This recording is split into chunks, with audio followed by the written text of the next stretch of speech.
Kia ora, ladies and gentlemen, good evening and welcome to Citizen A, where we wrap the week's current affairs with the best political team on television from a very, very, very Auckland perspective. Warning, we're as fair and balanced as Fox News. Joining me tonight are my revolving panel of bloggers and Auckland opinion shapers. She is at the Department of Film, Television and Media Studies at the University of Auckland, torture film aficionado and one of the best bloggers in New Zealand, Phoebe Fletcher. And here's the Svengali of the right wing, NBR columnist, architect of the Death Star and moral shepherd to the right, Matthew Hooton. Coming up tonight, topic 1, credit downgrade. What the hell happened? Is Key's optimism misplaced? And was the radio live show a bad mistake? Issue 2, search and surveillance powers, a bad look for Parliament or a great way to fight the Crims? Topic 3, $5 million more for the Rugby World Cup grand piss-up, with hospitality, hotels and restaurants claiming low turnover. When do we call this a lemon? And we'll end the show on a final word. But let's kick things off with issue 1.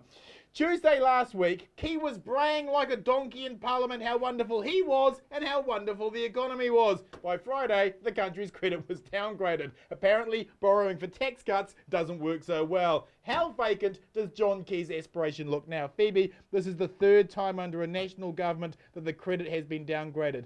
How much blame does the government take for this, and does Key's optimism start to look a bit flaky? I mean, this is a hard question because I would seriously question anyone that was looking to the government for financial advice. And, you know, the first problem is that the, you know, Prime Minister, right, it's his job to keep the economy going. Yep. So he obviously can't go out there and go, everybody stop spending, otherwise our economy would fall over. Right. It is his and English's job to say, hey, look, you know, keep going, everything's all right. Where they do need to take some blame, I think, is in terms of policy.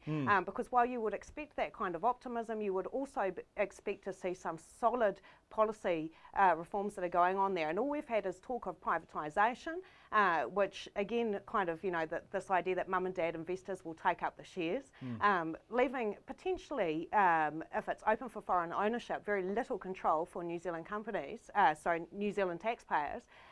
But we also have very little discussion in the mainstream media sphere about different ways that we might approach this problem.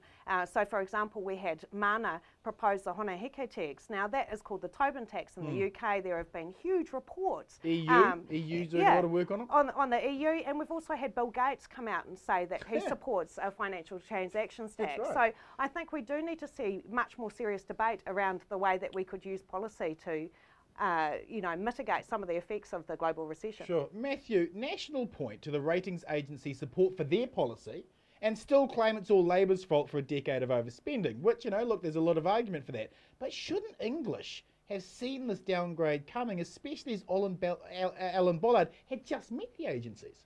Yeah, and so had Bill English. Right. But, I mean, it's come about from a whole lot of factors. It's come about from the fact that through the last decade, households were spending 108% of their incomes and borrowing overseas for that. And that made our external indebtedness go above 100% of GDP. You had the government, while Michael Cullen ran surpluses, he was massively increasing spending on things like working for families, interest-free student loans and so forth. Government spending went up, what, 50% in a few years. And when he left office, I mean, he was promising balanced books for 2008-2009. That turned out to be a $4 billion deficit, and there was forecast to be deficits every year for an entire decade. Now, Key and English have cut that back to 5 years of deficits, right, or 5 or 6 years of deficits. But, you know, they've now been in power 3 years, and it's not the Labour Party's fault anymore that $2.8 billion is being spent this year on working for families. It's not the Labour Party's fault anymore that they're still wasting hundreds of millions of dollars subsidising or paying the interest rates on partners at law firms who have graduated. And they can't touch those things, can well, they? They should have. And the other one is they're spending $880 million this year on KiwiSaver subsidies. They haven't looked at a capital gains tax. And if you look at their cuts that are forecast over the next 5 years, they amount to $1 billion. Well, the government's going to spend $350 billion.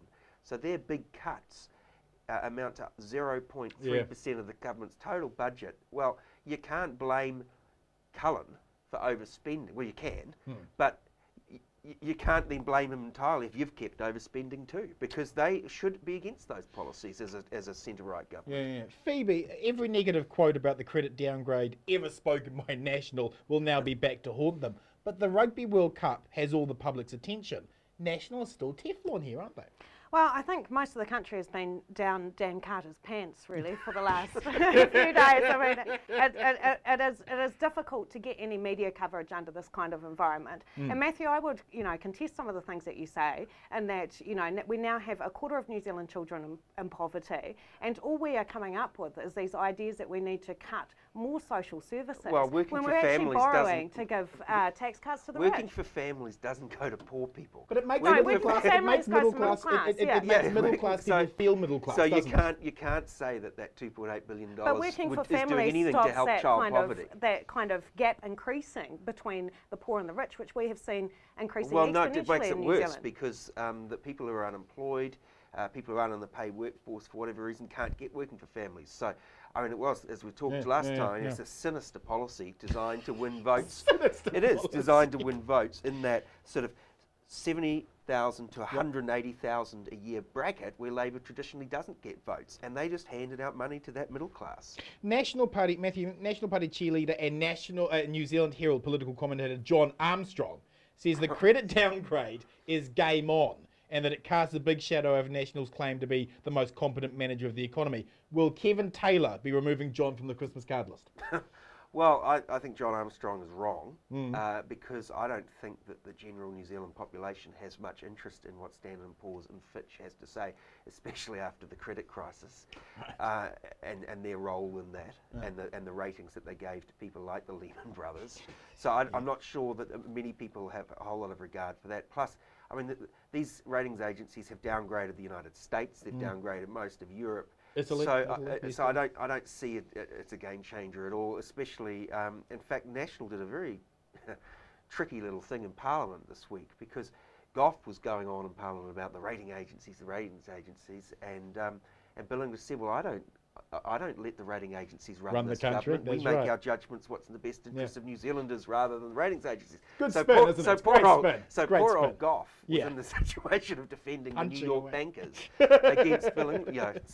Question to both of you. The decision by Radio Live to give John Key an hour using the electoral law to justify a no politics zone when the credit downgrade was announced makes Key's quote after that news bulletin, "It's the Prime Minister's hour and we're having a lot of fun," seem like a terrible decision by Radio Live, doesn't it? Oh, it's been great for Radio Live's ratings.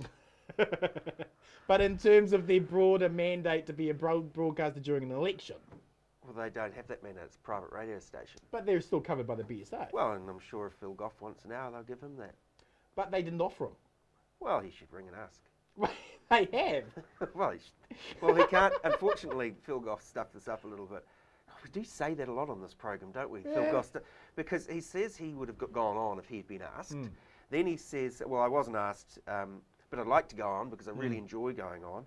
And then he's complaining that they had the Prime Minister on, so he can't, on the grounds that it's inherently political for a political leader to do a show like that. So he now can't go on Radio Live without getting the same complaint against him as he's put against Phoebe, making it a politics-free zone and denying other leaders the same treatment from a media organisation given a $43 million loan Ironbridge could not have raised on the open market is not a good look for Radio Live, is it? What will the BSA rule?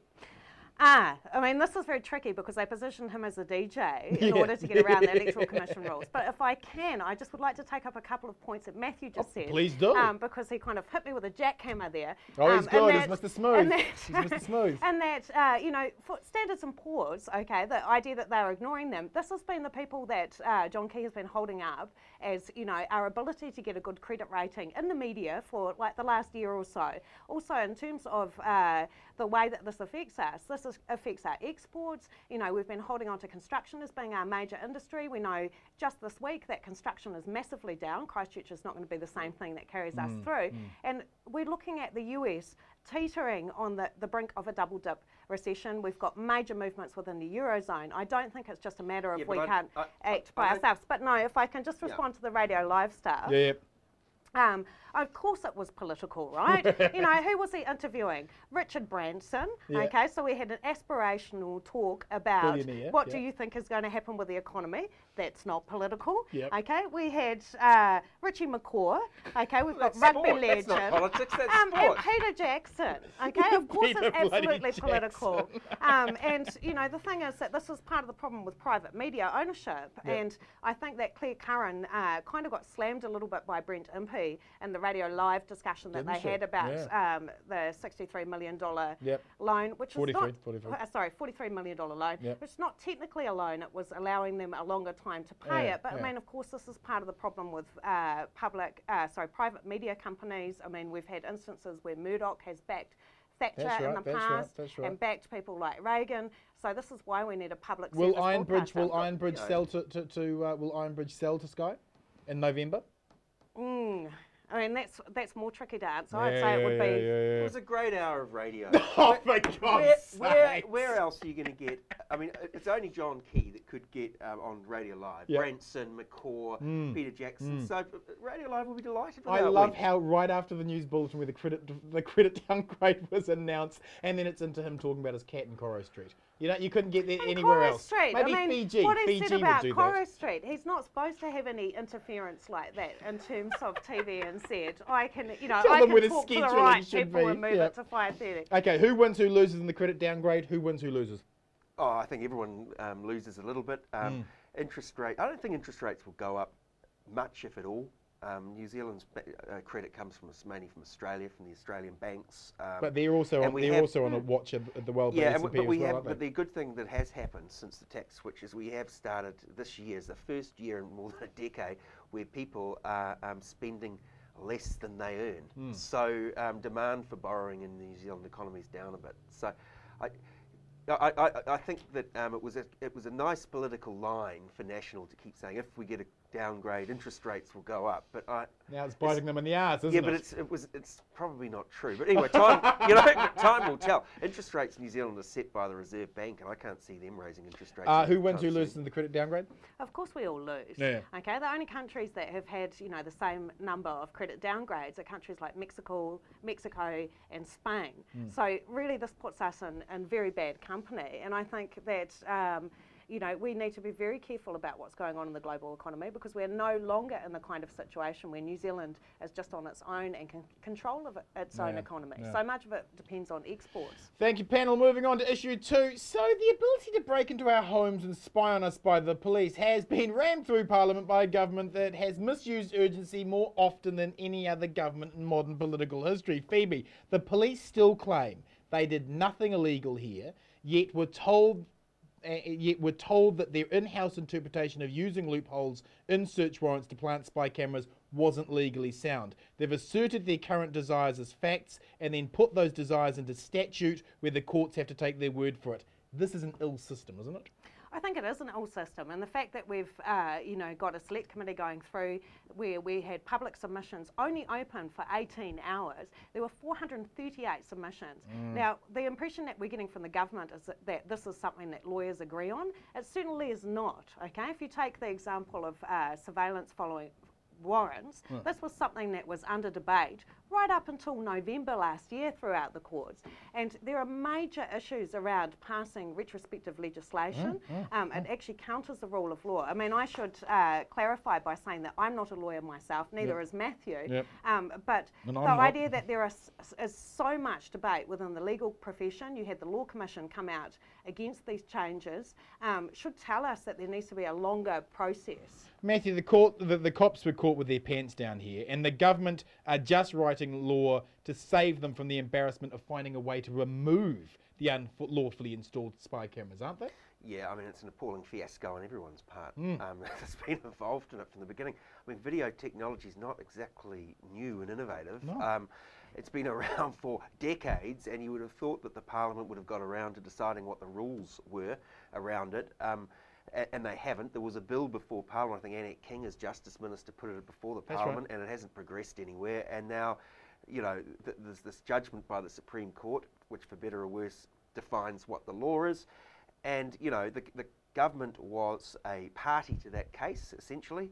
And for it to rewrite the laws was absolutely abhorrent in that situation, in the same way that it was absolutely despicable the way the previous Labor government introduced retrospective legislation on the Foreshore and Seabed when it lost that case, when it declared legal its own illegal election spending. I mean, just appalling behaviour by that previous government, and I'm pleased, and this is where ACT is useful in our Parliament, I'm pleased that in the end the bill was toned down and it doesn't have so much of a retrospective element. And yes, it probably means that some potentially guilty people will go free, but the rule of law is a bit more important than that. MMP showed its worth, didn't it? Well, I suppose it did in the sense that a one-party government could have done this.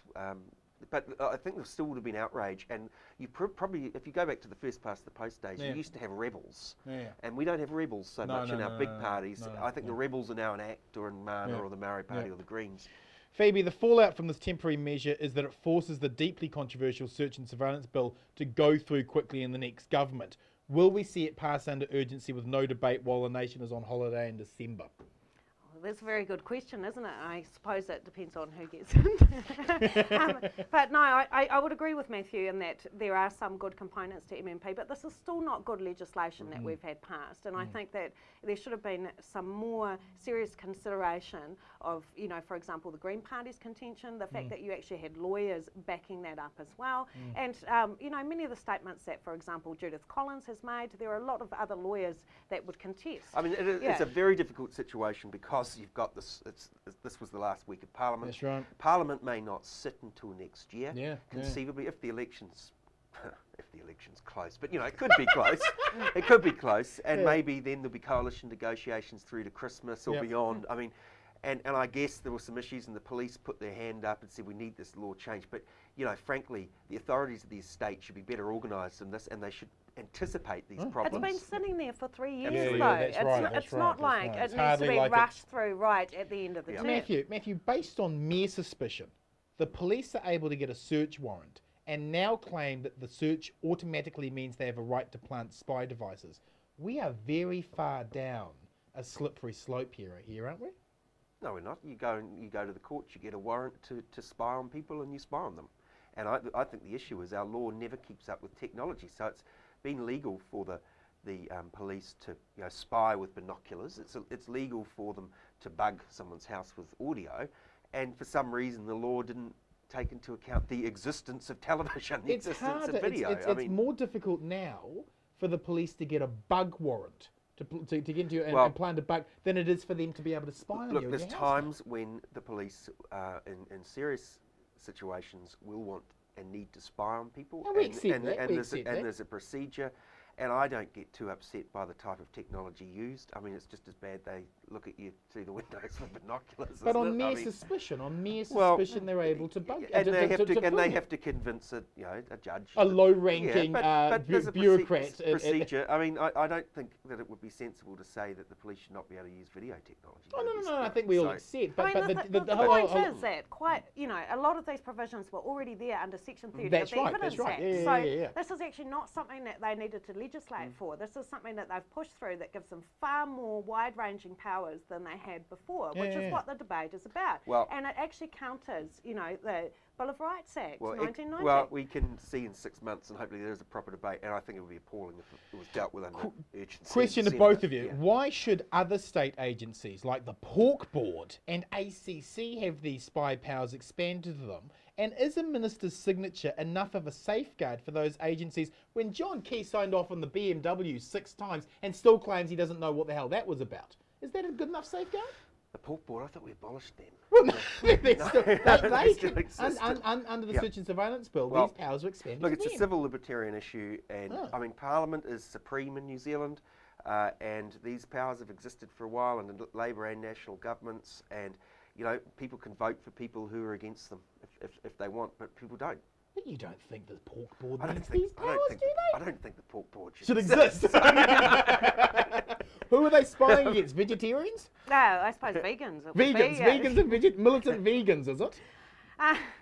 I don't think the vegans are actually that militant, no, but I do remember when Queen Street was evacuated because they were worried about the vegans. There was a hotel worried about the vegans banging on pots and pans downstairs. Yep. But I think really, you know, the comparable place that you should look to perhaps is the United States and the number of prosecutions that they have had under the Patriot Act, where the majority of those have been drugs-related cases. That's right. So basically it means that you've got extreme police powers that are extended in terms of the surveillance of citizens, diminishing of people's rights, and really a lot of something like the Patriot Act would prove are actually happening around you know, cases that could be prosecuted under other things, and you've got minor things being used as an excuse. That's so right. even with the Patriot Act, you've also seen environmental groups prosecuted, for example, for exercising their right to free speech. So this is a, you know, this is a very big worry. Well, except in this case, we know from this debate that isn't it that the police and the government are worried there's 40 people.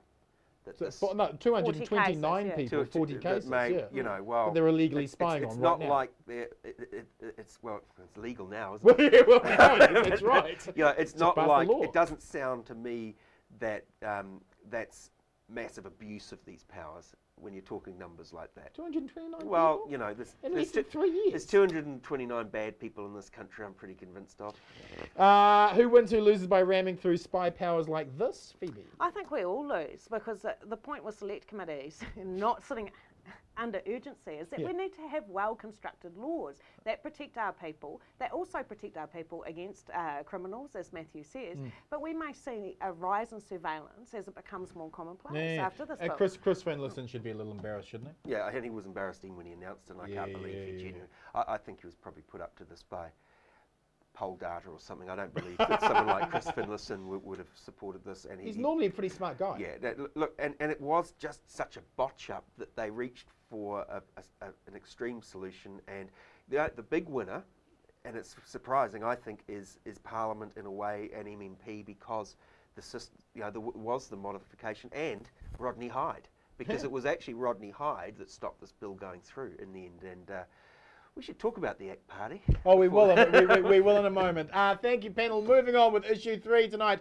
A week before the Rugby World Cup launched, an academic investigation into the supposed 95,000 tourists for the World Cup found the numbers had been cooked, as they included tourists who would normally be coming. That figure was 70,000. So, in fact, only 25,000 tourists will be coming for the Rugby World Cup. Phoebe, restaurants, hospitality and hotels are bitterly complaining about the slump in sales. When do we conclude the Rugby World Cup has been a lemon?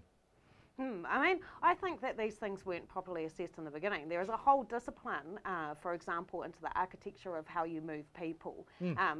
For example, doing things like putting lots of food vendors and so on down on the waterfront is obviously going to detract from the restaurants and so on that are surrounding. I think that they were never really going to get such large tourist numbers, obviously. And I think what they have gotten is global coverage, and that in some ways that's useful. Okay, if you look at China, for example, they used the Olympics as a branding the nation that they were opening to the world. Right. But I think that the Rugby World Cup has been plagued by bad planning, which has allowed for, you know, some really interesting political takeovers too. In terms of the way that we have, you know, the Rugby Empowerment Act that has taken over the waterfront. Matthew, this matters because one of the pillars of the budget was the financial success of the World Cup. If it has failed to provide the pot of gold at the end of the rugby rainbow, it has a massive knock-on effect for the budget, doesn't it? No, it wasn't the headline thing in the budget. The rebuild of Christchurch and the Rugby World Cup was never going to be in the league of the rebuild of Christchurch. Look, I think it's obvious when you look around the world. It's always nonsense, the figures for major events. You know, there's not a stadium in the United States, baseball stadium, that has ever been built and made a profit for that economy. The fact of the matter, this is the national game. A very large proportion of the population loves this event and is enjoying it. And to me, that's the reason for doing it at some cost. And when people start saying there will be these tourists, people will eat here. I mean, we know Prego down the road here. I mean, it's had its worst month since it opened because it's had. And what happens is people look at they do cost-benefit analyses, but they look at the benefits, but they don't look at the wider costs. And probably these things do even out over time, and they break even, because if you're a tourist thinking of going to New Zealand and you like rugby, you've come this year, if you're a tourist who wants to go to New Zealand but doesn't like rugby, you probably came last year or putting off for next year. Right. So all the figures are nonsense. Question to both of you. Does the bickering between the NZRU and IRB alongside the Adidas corporate bullying, alongside the public transport fiasco, dent the government's need to make this successful foreplay for the election? I think it's totally irrelevant. I think people are enjoying it. And it's hilarious seeing the IRB, the guys in London, trying to say they can have a World Cup without the All Blacks. It's so stupid, and it's quite good that the All Blacks are asserting themselves. The government really did make a big issue of this being successful. Has it been a success? I don't think it's been successful in its planning, and I think that has had implications for Auckland. I mean, we had as early as 2009 talk of the council-controlled organisations actually removing the control of planning for civic events away from the council. So, you know, for example, if you look at Auckland Transport, actually 5 out of the 7 board members on that board are actually government appointed, not council appointed. So I think in some ways it's been bad for democracy in Auckland, particularly as you've got polls that have come out where, you know, it is said that there was a Herald on Sunday poll that said that 65% of people actually blamed the fiasco on them Brown. Right. Whereas I think that, you know, the government should have taken spin on the government. Good spin there. Oh, that's responsibility fair enough. Before we move on to last words, a quick thought on rumours that Don Brash will be rolled as party leader by the ACT board on October the 15th. Phoebe, thoughts? I mean, it's possible, but they're not leaving a very long lead up before the election. Oh, what a fiasco that is. You know, he promised 15%, they're at 1.5. Yeah. And, you know... He got the decimal point wrong. He got the decimal point wrong. What you've got is a contradiction in ACT, you always have, even when it was 7% in the polls, between the Liberals, the classical Liberals, like it seems on this video surveillance, like Rodney Hyde, and Don Brash, actually, when he's talking about cannabis and so forth, and the sort of law and order types represented by banks. Now, it has no philosophy left, and we're just seeing the death throes of the ACT Party, unfortunately, as we've seen in the last few weeks. Let's wrap the show with last word. Phoebe, your last word this week is? My last word would be to John Key and Dr. Wayne Mapp.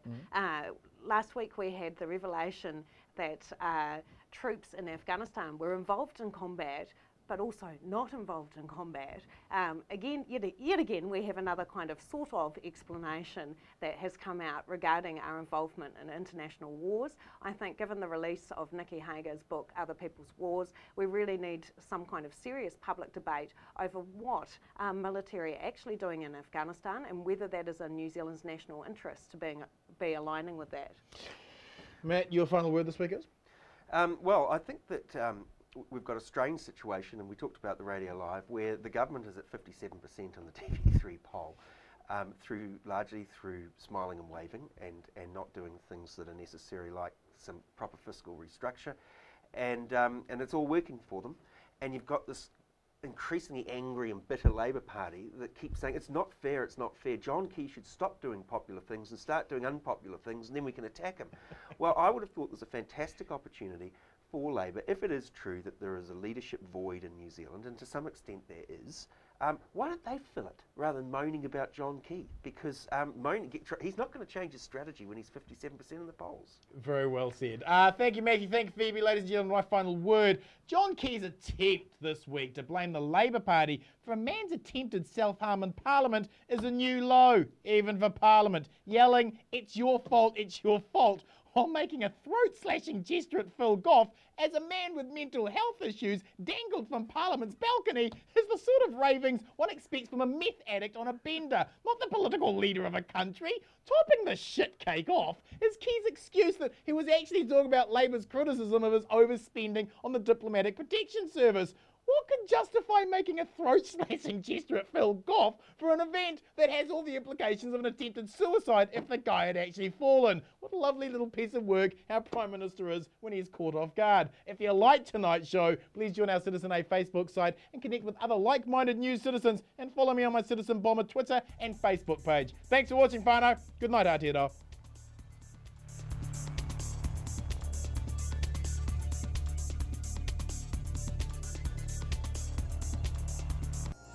Supporting local content so you can see more of New Zealand on air.